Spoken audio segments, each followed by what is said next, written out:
Então, Efésios capítulo 1, os versos 1 e 2.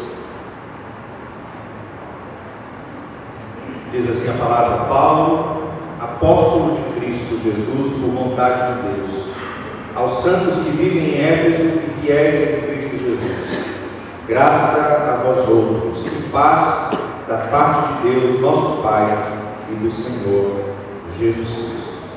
Muito bem, semana passada nós começamos essa introdução e falamos um pouquinho sobre o início dessa saudação, lembrando que essa é uma das cartas da prisão. Paulo estava preso em Roma. Nessa carta, o próprio apóstolo Paulo ele se intitula como prisioneiro de Cristo. No capítulo 3, verso 1, o próprio apóstolo Paulo ele informa a razão da sua prisão, quando ele diz: por esta causa, eu, Paulo, sou prisioneiro de Cristo Jesus, por amor de vós, gentios. Então ele sabia que estava preso lá, porque ele havia se disposto nas mãos de Deus a pregar o Evangelho aos gentios. Ele revela que um dos objetivos da carta era ensinar a igreja a se portar de modo digno do Evangelho. No capítulo 4, verso 1, Paulo vai dizer: rogo-vos, pois eu, o prisioneiro do Senhor, que andeis de modo digno da vocação a que fostes chamados.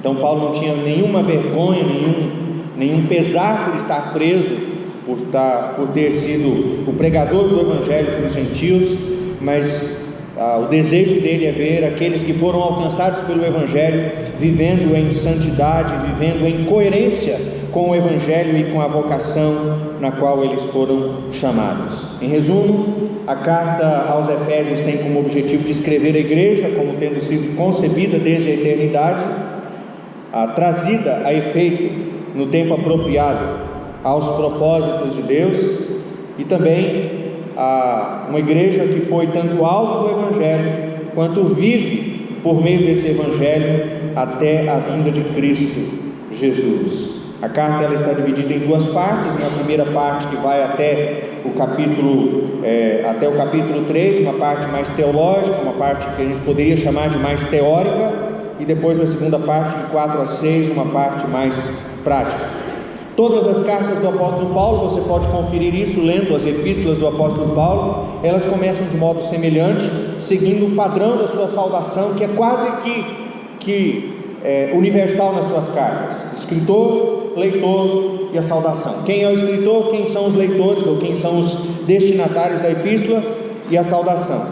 Mas aos Efésios, Paulo ele vai mudar a forma de apresentar esse mesmo conteúdo da salvação, elevando o nível e mencionando tanto o escritor quanto os leitores a partir do ponto de vista do seu relacionamento com Deus em Cristo Jesus. Assim então, Paulo se apresenta não apenas como alguém que tem uma mensagem para enviar, mas ele se apresenta como apóstolo, e apóstolo de Jesus, ou em outras palavras, um mensageiro separado, escolhido, propriedade exclusiva de Jesus e comissionado para enviar a mensagem de Jesus até a igreja.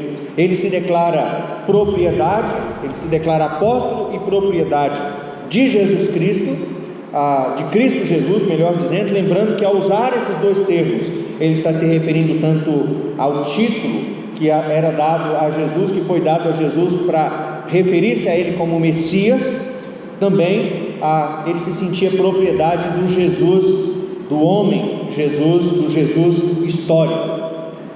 Isso é um testemunho para nós de que para Paulo ele não fazia distinção entre o Jesus Messias e o Jesus homem. Para ele era a mesma pessoa. Ele declara que ele é então apóstolo de Cristo Jesus por vontade de Deus, não por sua própria vontade, e ele reconhece que ao declarar graça e paz sobre a igreja, ele é também o canal, simplesmente o canal. Ele não diz: eu dou a minha graça e a minha paz a vocês, mas ele declara para a igreja graça e paz também da parte de Jesus Cristo e de Deus, o nosso Pai. E aí nós chegamos à segunda parte dessa saudação, que é definir para quem Paulo estava escrevendo e como Paulo reconhecia essas pessoas. Para quem Paulo estava escrevendo não é preciso muita coisa. A gente sabe que eram pessoas que viviam, crentes que viviam lá na cidade de Éfeso, faziam parte daquela comunidade, eram gentios, né? Paulo reconhece que ele estava preso por pregar o evangelho aos gentios, mas Paulo vai, como nós dissemos, ao fazer essa saudação, ele muda a forma de fazer essa descrição, e assim como ao invés de apenas descrever o seu título como apóstolo, mas vincular o seu título de apóstolo à pessoa e à propriedade de Jesus, ele vai fazer a mesma coisa com os destinatários. Então, quem são os destinatários? Ele vai descrever aí que são santos e fiéis. Primeiro, ele diz que são os santos que vivem em Éfeso. Talvez para nós hoje seja um pouco estranho, porque o termo santo, quando se refere a alguém, nos leva exatamente a pensar nessas pessoas, né, que são tidas por santos, né, pela Igreja Católica, por exemplo. Mas Paulo não está pensando nisso. Ele não está pensando em alguém que tem uma distinção, que tem um poder especial, que tem uma capacidade especial para interceder diante de Deus ou para realizar qualquer milagre. A expressão santo, ela é usada frequentemente no Novo Testamento simplesmente para descrever os cristãos, de modo geral. Cristãos que foram santificados pelo Senhor e por isso ganharam esse título. Entretanto, essa expressão, irmãos, ela precisa ser entendida de uma maneira um pouquinho mais ampla, porque essa não é uma expressão que começa no Novo Testamento. Paulo não lança mão de algo novo, ele chama para si e aplica isso à igreja, um conceito que já era um conceito que Deus havia estabelecido para o seu povo lá no Antigo Testamento. Essa é a expressão que a gente tem, por exemplo, no Antigo Testamento, conhecido por duas palavras. A nossa Bíblia traduz a partir de duas palavras. Você encontra essa palavra a partir dessas duas palavras, primeiramente porque elas trazem um significado e uma aplicação diferente. A primeira palavra, ela se refere exatamente ao conceito de alguém que tem uma virtude moral, que tem uma conduta que pode ser considerada uma conduta limpa, uma conduta santa. Mas existe uma outra maneira de entendermos essa mesma expressão, e as duas coisas elas são importantes para nós entendermos por que Deus chama um crente, e Deus é quem chama os crentes, chama o seu povo de santos. A segunda expressão, ela se refere ao conceito de alguém que foi separado, de alguém que foi trazido para fora do ambiente e daquela vida que ele vivia anteriormente. Paulo então toma essas duas expressões e ele vai juntar essas duas expressões usando uma palavra grega que traz em si esses dois significados, que é a palavra hagios. Essa palavra grega, ela aponta para algo que é muito santo no sentido moral, mas para algo que é santo no sentido de ser algo precioso, e por isso é algo separado, é algo que é distinguido e colocado numa posição separada. E nesse sentido, irmãos, nós sabemos que ninguém será santo por mérito próprio. Primeiro, porque nenhum de nós jamais se separará para Deus por vontade própria. Pelo contrário, nós vamos aprender nessa mesma carta, no capítulo 2, que se depender de nós apenas estamos seguindo o curso desse mundo. Ninguém, em determinado momento, está lá na correnteza, né, dos padrões da cultura e desse mundo e diz assim: não, quero sair disso aqui. Não é bem assim. O segundo aspecto importante, irmãos, é que ninguém se faz santo sendo pecador. Ninguém é capaz de elevar os seus padrões morais, de ter uma conduta ilibada, sendo ainda pecador. Portanto, santos são aqueles a quem Deus mesmo separou, tomou a responsabilidade de separar para si, e aqueles a quem Deus santificou pelo sacrifício do seu Filho, retirando toda a condenação do pecado e separando-os para viver em santidade. Paulo, ao escrever para aqueles irmãos, esse é o termo que ele vai usar para descrever quem são aqueles irmãos, quem são aquelas pessoas. São pessoas santas, porque foram separadas por Deus, e ele vai descrever isso, o modo como Deus fez isso, né, de uma maneira completamente independente, né, pelo beneplácito da sua própria vontade, como diz o texto aí na sequência do capítulo 1, e cujo propósito era separar essas pessoas, era tê-las distinguidas de todos os outros para servirem a Deus. Mas Deus também chamou essas pessoas para viverem uma vida santa no sentido moral. Deus nos chamou para viver uma vida santa não apenas no sentido de ser um povo separado para Deus, mas que vive exatamente igual a todos os outros. Deus nos separou para que nós vivêssemos uma vida que agora não tem mais como referência o padrão do mundo, mas tem como referência o próprio Deus. E é assim que nós aprendemos que desde o Antigo Testamento, o padrão de santidade, ele tem a ver muito mais com Deus do que com os padrões éticos e morais do nosso mundo. Então Deus diz: sede santos, porque eu sou santo. Você precisa ser santo, porque você é povo de Deus, separado para Deus, e Deus é santo.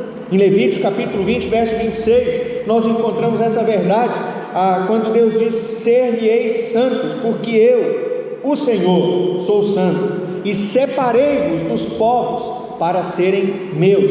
Vejam que Deus coloca os dois conceitos aqui, ou seja, vocês vão ser santos, vão ter uma conduta ilibada, correta, perfeita, limpa, justa, porque eu sou santo, e eu separei vocês do meio dos povos, para que vocês possam viver assim, sendo o meu povo.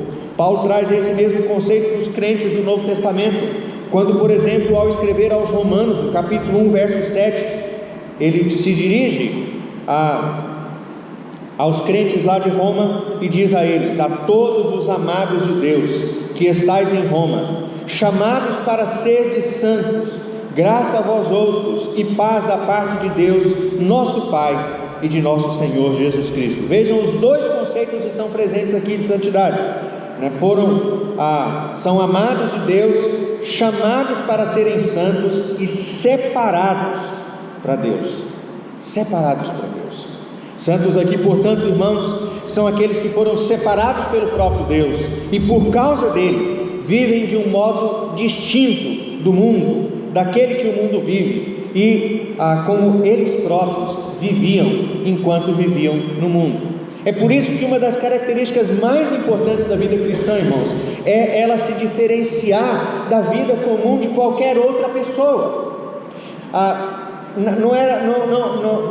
Não se espera que seja necessário que alguém diga que você é crente, porque as pessoas naturalmente elas vão notar na sua vida, vão notar pelo seu padrão moral, vão notar pela sua conduta, vão notar pelo fato de que você é alguém que não se mistura, que não se envolve com as coisas desse mundo como os demais, exatamente porque você foi separado para Deus.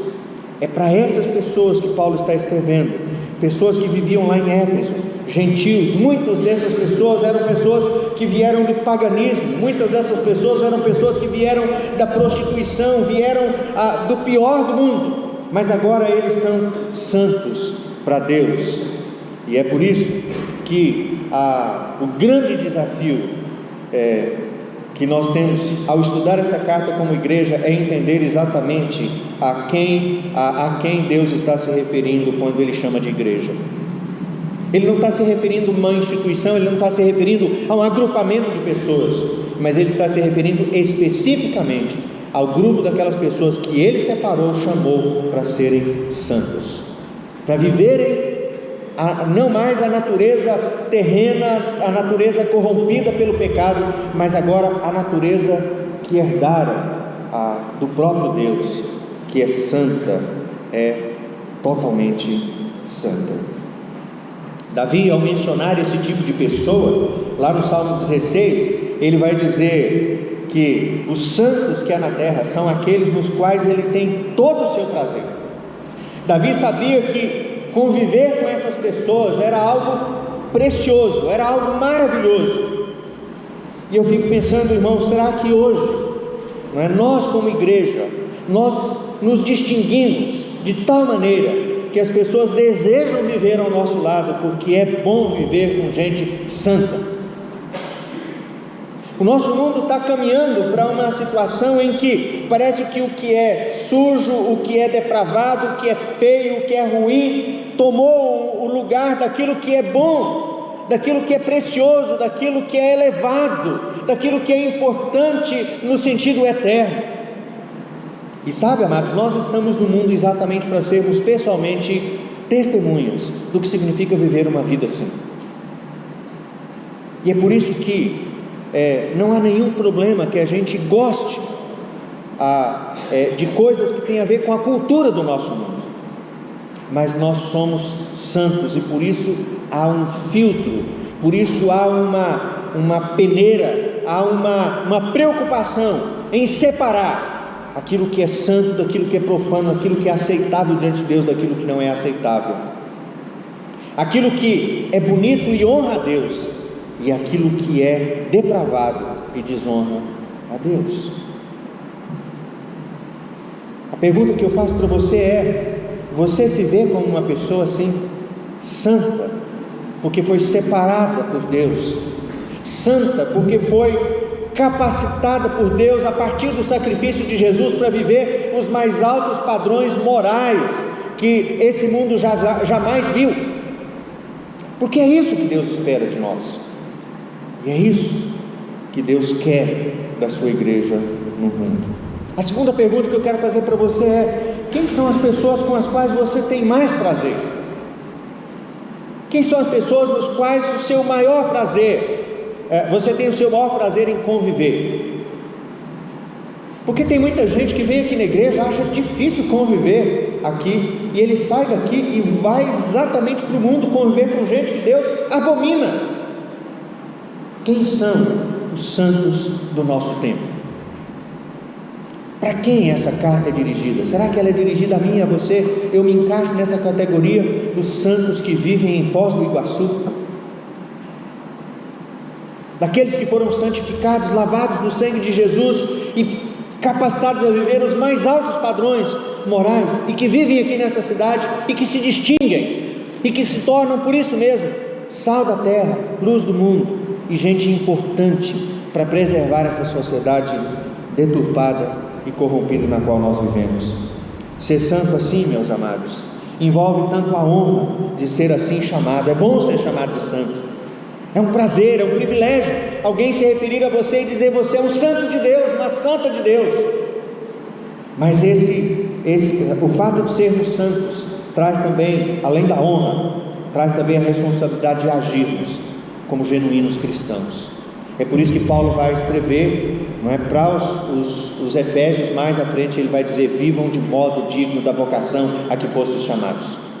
Vivam como santos, vivam com dignidade, não desonrem a Deus com a conduta de vocês. Essa característica cristã, irmãos, está descrita entre aquelas para as quais Deus escolheu seus eleitos antes da fundação do mundo. O capítulo 1 aí no verso 4, ele vai dizer exatamente isso: assim como nos escolheu nele antes da fundação do mundo para sermos santos e irrepreensíveis perante ele.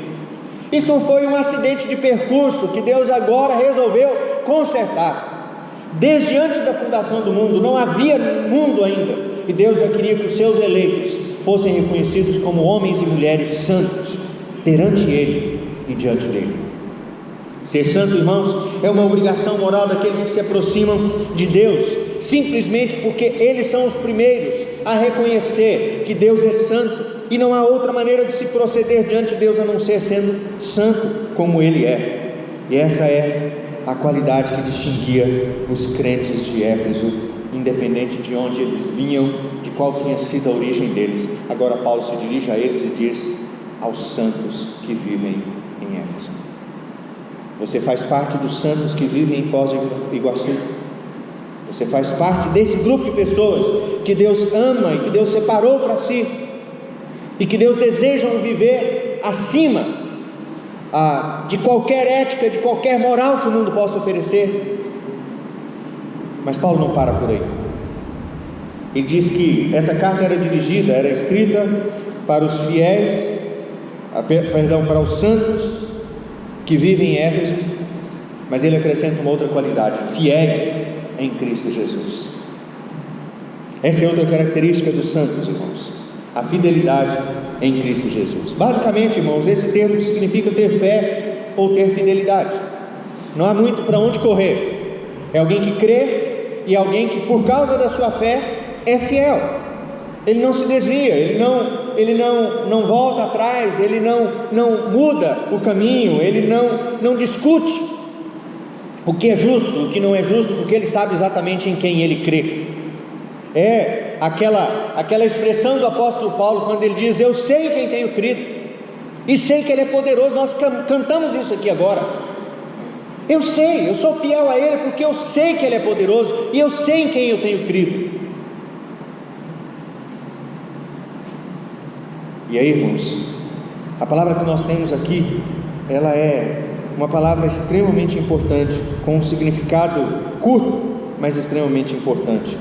Porque fiel é aquele que mantém a sua santidade e o seu compromisso com Deus todos os dias. Fiel é aquele que não se desvia nem para a direita nem para a esquerda. Fiel é aquele que não olha para trás. Fiel é aquele que não retrocede diante das dificuldades.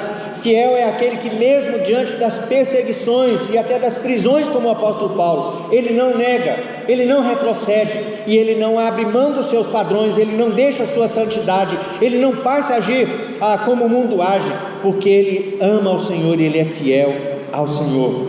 E aqui, amados, os dois sentidos eles são abrangidos, porque os santos são aqueles que creem, mas são também aqueles que, por causa da fé, eles permanecem fiéis ao Senhor. E é a esses que as 7 cartas do Apocalipse se referem no final de todas elas. Aqueles que forem fiéis até o fim vão ser honrados pelo Senhor. Aqueles que em momento algum abrirem mão da sua fé e da sua fidelidade vão ser honrados pelo Senhor. E sabe por que isso tem a ver comigo e com você? Sabe por que isso tinha a ver com os irmãos que viviam lá em Éfeso? Porque não se espera a fidelidade a partir de um incrédulo. Só se espera a fidelidade daquele que crê, daquele que confessa Jesus, daquele que tem o seu coração completamente rendido aos pés da cruz.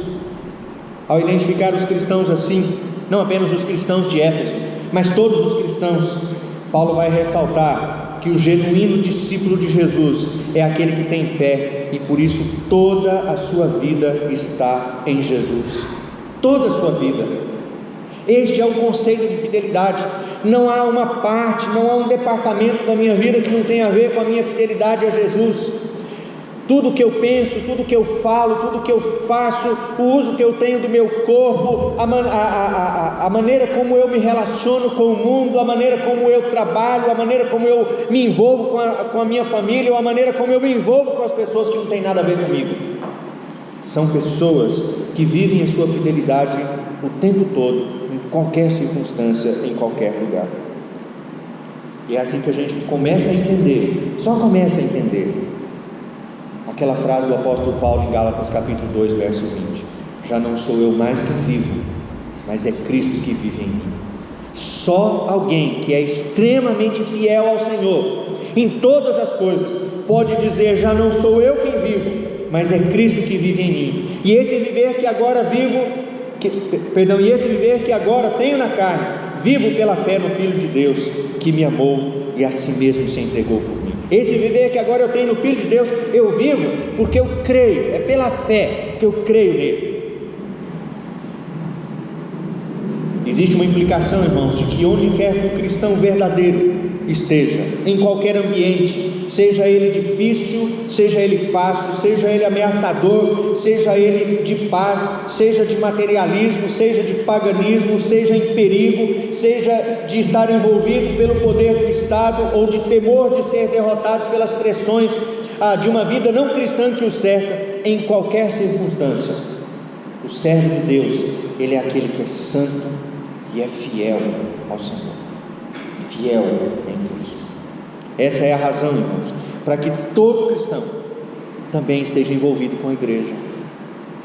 Porque a igreja, irmãos, é a manifestação visível dessa santidade, dessa fidelidade. Aqueles que resolvem viver uma vida como desigrejados, sozinhos, independentes de tudo e de todos, eles não conseguem demonstrar essas características,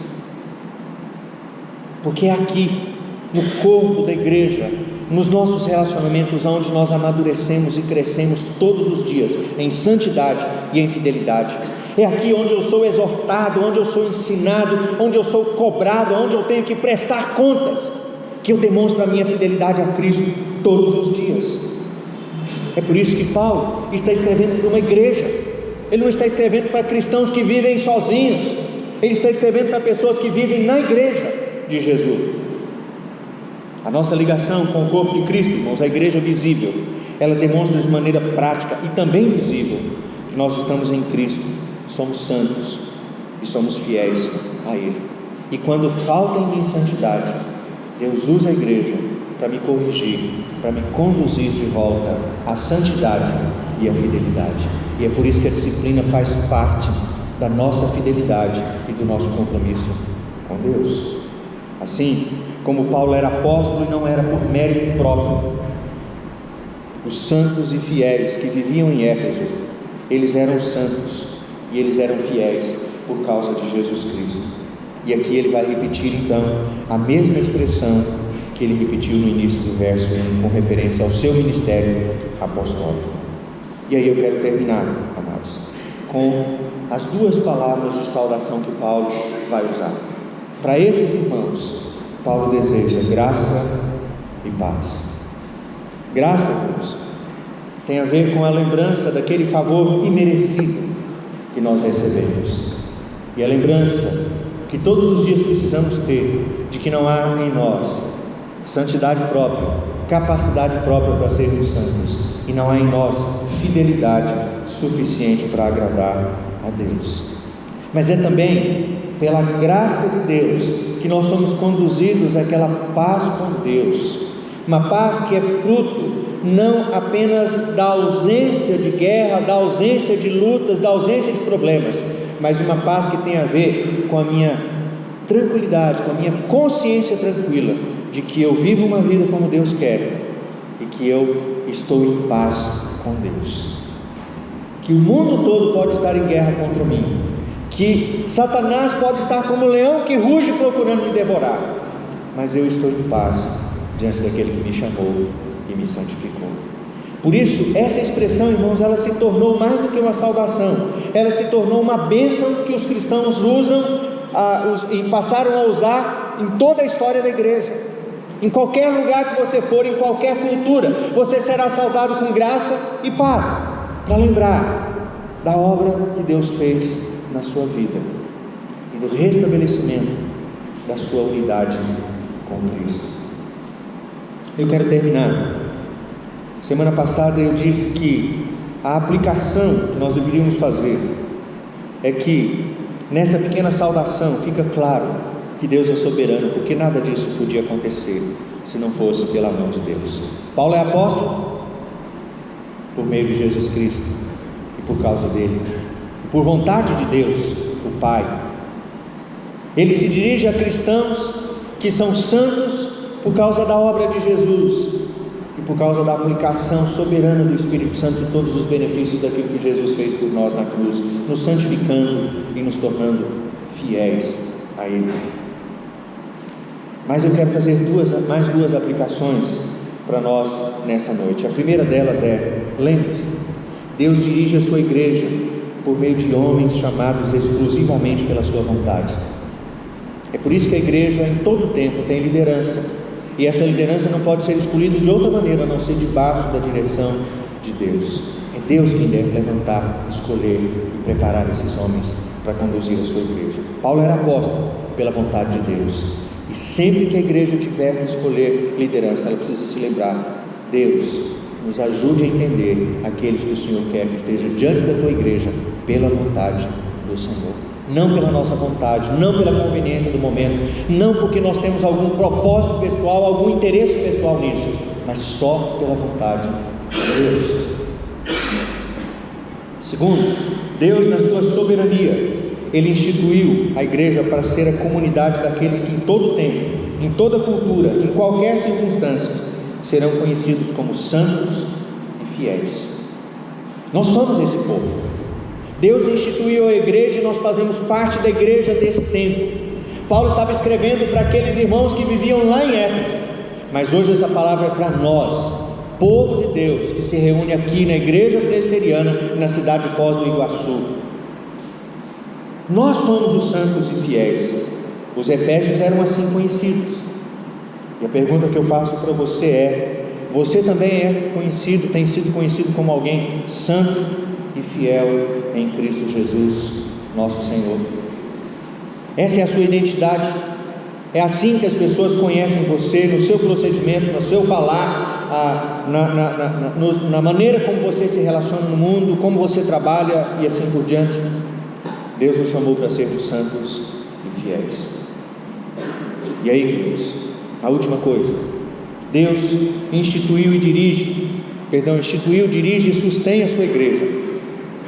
Quando eu falo de igreja, eu estou falando de cada crente, de cada um dos santos e fiéis em Cristo Jesus, mediante a sua graça e a paz de Jesus Cristo, que excede todo entendimento. Sem essas duas coisas, nós sequer estaríamos aqui, porque estaríamos em guerra contra Deus e não teríamos acesso a Ele, porque só temos acesso a Ele pela graça, mediante a fé. Em qualquer época, a igreja dependerá, e eu dependo, e eu espero que você também dependa da graça e da paz de Deus, para se apresentar como alguém santo e fiel ao Deus santo e fiel de todos os tempos. Que Deus abençoe a sua vida, e que ao sair daqui, essas palavras cheguem ao seu coração e elas possam ecoar na sua memória, quem sabe te ajudando a mudar de atitudes, a ter uma visão mais ampla do que significa ser igreja de Jesus, do que significa ser um crente que pode ser chamado de santo e fiel em Jesus. Amém. Vamos orar. Deus, muito obrigado, porque o Senhor nos fez igreja, santos e fiéis que vivem aqui, nesse lugar, nesse tempo, nessa cultura. Deus, a nossa clamor é para que, assim como no passado o Senhor chamou a tantos outros para viverem em santidade e em fidelidade, Deus, agora queremos, ó Deus, viver da mesma maneira, e queremos depender tanto da graça quanto da paz do Senhor, para vivermos essa santidade que nos identifica com o Deus Santo, mas essa santidade que também é condição, exigência indispensável para nos aproximarmos do Senhor como Deus Santo. Que, Deus, a nossa fidelidade ao Senhor seja acima de tudo, acima de todas as circunstâncias e em todo o tempo. Abençoe o teu povo, fala com o teu povo nessa noite, que o Espírito Santo do Senhor grave essa palavra nos nossos corações, em nome de Jesus.